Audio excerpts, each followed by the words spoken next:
Hello, I'm Kawaoka from Waseda University. Thank you for attending my talk. Today, I will talk about COVID-19 related domain names. This is joint research with the Secure Platform Laboratory at NTT. So, let's begin. COVID-19 has impacted the world greatly, and related domain name registration have been increasing accordingly. As more and more people spend their time online, there are more users interacting with domain names in general. Under these circumstances, it is very important to understand the origin and usage of domain names related to COVID-19.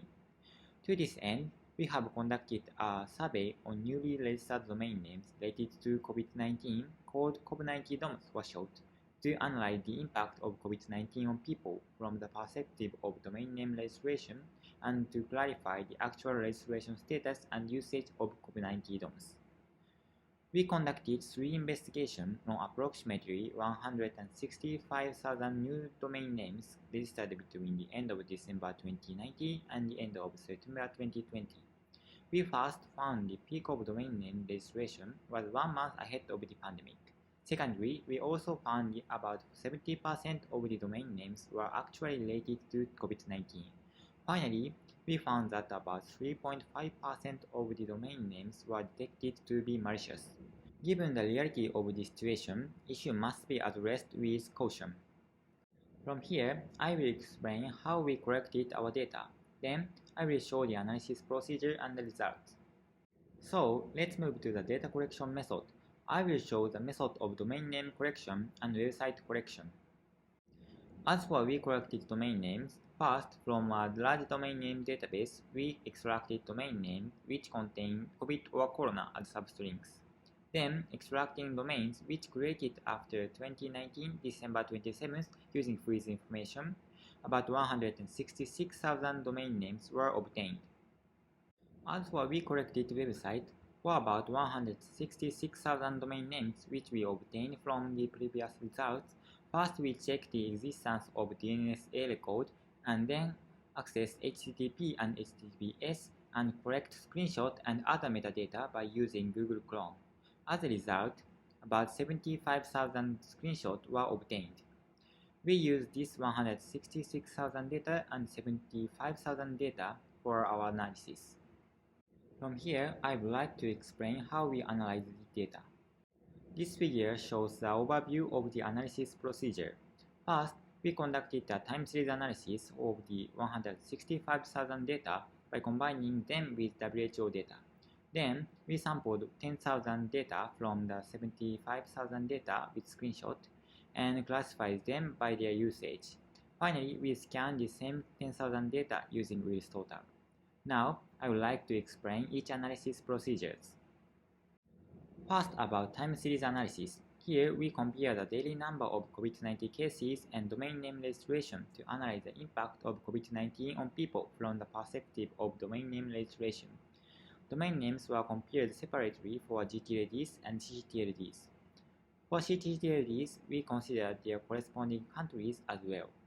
The following slides show the result of GTLD and cases in the UK. The left shows the result of GTLD and the right shows the result of .uk. The blue shows the number of domain name registration and green shows COVID-19 cases. The period marked in red indicates when UK had a lockdown in place. As a result of comparison, we found that the number of domain registration reached a stable daily rate as of October 2020.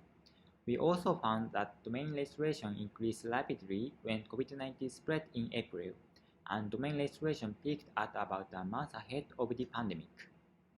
From here, I would like to explain about how we investigated the usage of COVID-19 DOMs.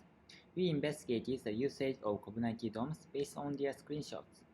2 classifications were conducted using approximately 75,000 screenshots with random sampling. First, about systematic classification.